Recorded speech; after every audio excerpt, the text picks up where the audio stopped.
Hello and welcome to another episode of my Productivity Mastery series, and today we are looking at the Eisenhower Matrix and showing you how to use it effectively, or more importantly, how to get the most power out of this incredible productivity methodology. Now, for those of you not familiar with the Eisenhower Matrix, the Eisenhower Matrix looks something like this. It's basically a matrix of 4 squares with the one on the top right, what we call quadrant 1, which is important and urgent. And then we have important but not urgent. And then on the bottom line, we have not important and urgent. And then the fourth one, we have not important and not urgent.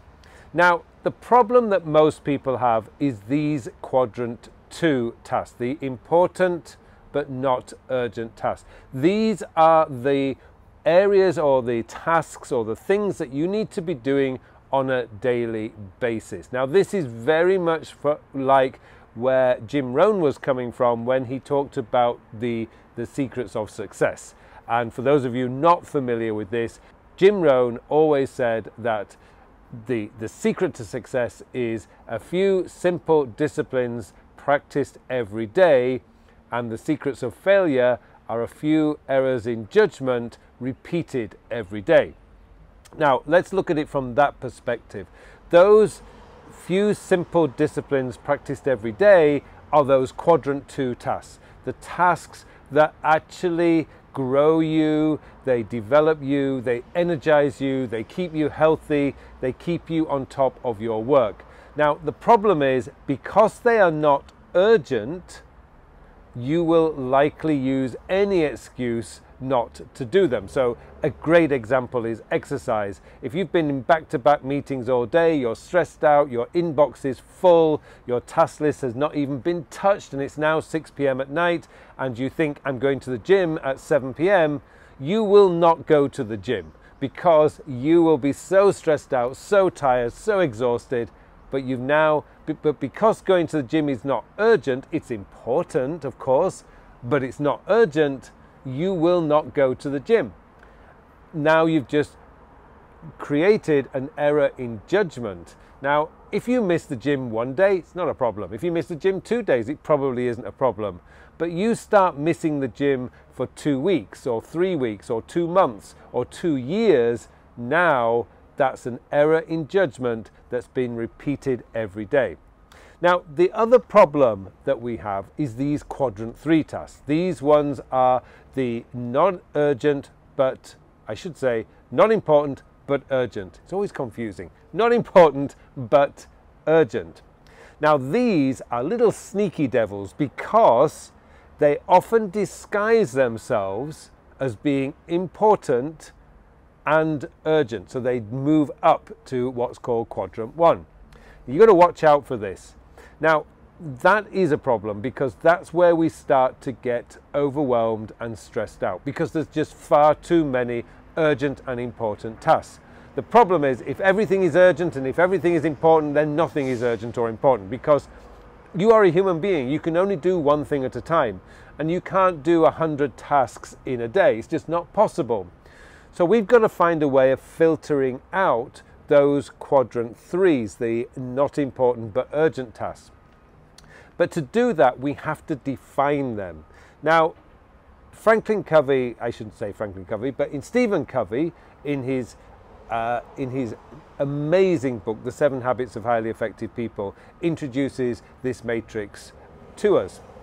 Now, what happened there was he gave a list of things that were quite generalized as to what each category would mean in terms of tasks. The problem that we have with this is it needs to be personalized to you, because we're all different. The work that I do each week is very different from the work that you do each week. So what we have to do is find a way of customizing it for ourselves. And this takes time. This is what I like to call the back-end work. Being able to identify what from all your work these categories follow. So for me, for example, health and fitness is very important. Managing my relationships, taking care of my relationships, my financial health, and being able to anticipate my future projects. These are all quadrant 2. These are the not urgent but important tasks. Now, I know what they are, and as you can see in this example on the screen, that I have highlighted these in yellow, because the only way I make sure that these happen every week or every month is to schedule them in my calendar. And once anything is in my calendar, it becomes non-negotiable. It's a must-do. The calendar is my ultimate resource. It's my ultimate accountability partner, if you like, because whatever's on my calendar, that gets done. Now, right now, at the time of recording, it's 9:30 in the morning. And on my calendar, it says record videos. It's non-negotiable. It's what I will do right now.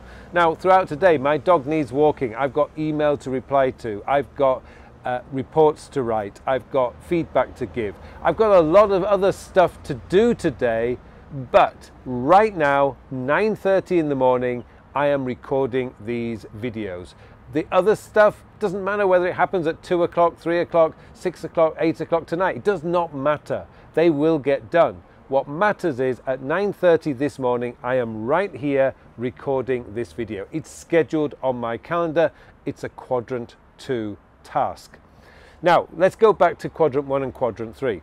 Hopefully you can see from quadrant 4, those are the things that you want to be avoiding. Now, it doesn't mean that you eliminate them completely. For instance, on a Saturday night, I will give myself 3 hours to watch TV. I don't care. I will just binge watch something on TV, simply because Saturday night is my TV night. It's my entertainment night.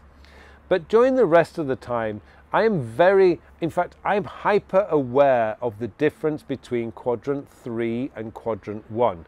One are those important things. Now, how do I define that? Well, for me, my clients and my students and my customers, they are always quadrant 1, because they deal with people. To me, customer service is number 1 in my business. And I want to make that as personal as I possibly can, which means I'm not going to automate customer service. I personally will reply to questions. I personally will try to respond to all the comments on my YouTube videos, comments in my blog. I will do my best to reply personally to those. Now, sometimes it's not always possible because there's simply too much, but I will do my very best because it's urgent and it's important. But I also get a lot of emails from marketing companies and people saying, oh, we've got this amazing deal to offer you that if you give us a 30-second segment in one of your YouTube videos, we'll pay you this money.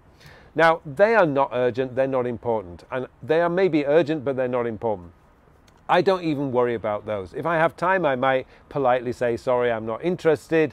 But more often than not, I can eliminate those because people are reaching out to me without permission, if you like. It's the Seth Godin permission marketing. They're just randomly sending me.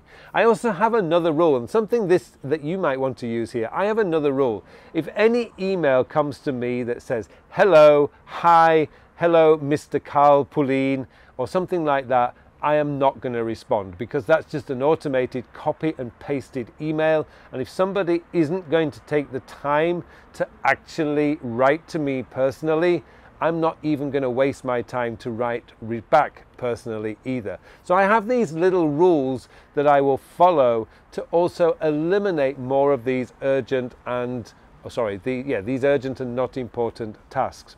So what I'm really saying here is, if you want to get complete control of your life, you need to identify these 4 areas and what defines each one.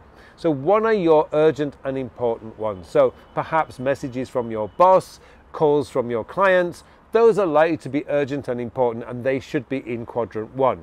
Quadrant 2 tasks probably take a little bit more time, but these are the ones you are likely to sacrifice on the altar of urgent and important. So these are the ones that you need to schedule and make sure you do them. As I say, what Jim Rohn says, the secret to success is a few simple disciplines practiced every day. To do that, you need to schedule it. It becomes non-negotiable. The quadrant 3 tasks are a little bit more difficult to define. Now, I will say that most email, most telephone calls, most messages, Slack messages are quadrant 3. They are disguised as important and urgent, but really they're not important, maybe urgent. Those are the ones that you want to be eliminating. And I know it can be very hard to do that, but you can train people. You can train bosses and you can train clients. You can actually be upfront and honest with your clients and say, look, I don't respond to messages and emails between 9 a.m. and 11 a.m. So if you want to contact me, please call me before 9 a.m. or call me after 11 a.m.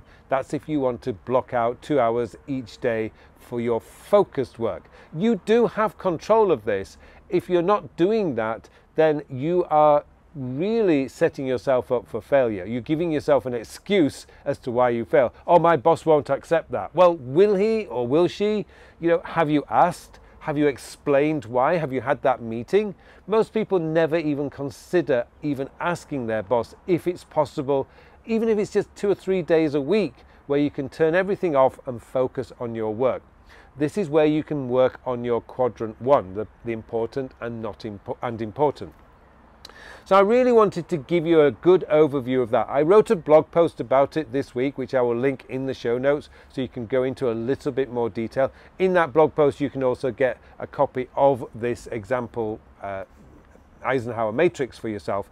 I've also done a podcast on this as well, because I got a question about it a few weeks ago and I actually answered that question in my podcast. Again, I'll put that in my show notes, because if you really want to get control of your time and your productivity and become better at managing your time and productivity, then it is important to be able to define what these quadrants, what these areas actually mean to you, what types of work come into it. Because once you know that, you really do start taking control, because then you can start applying a few simple rules which will make your life so much easier.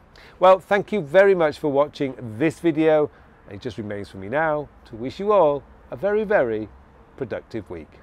Hello, thank you very much for watching my videos. Now I have something exciting to tell you about.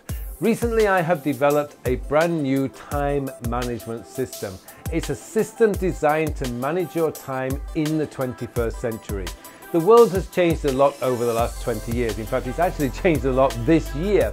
And what we need now is a system, a time management system that is very easy to use, easy to maintain, so that you can spend more of your time doing the work. And that's what the time sector system is all about.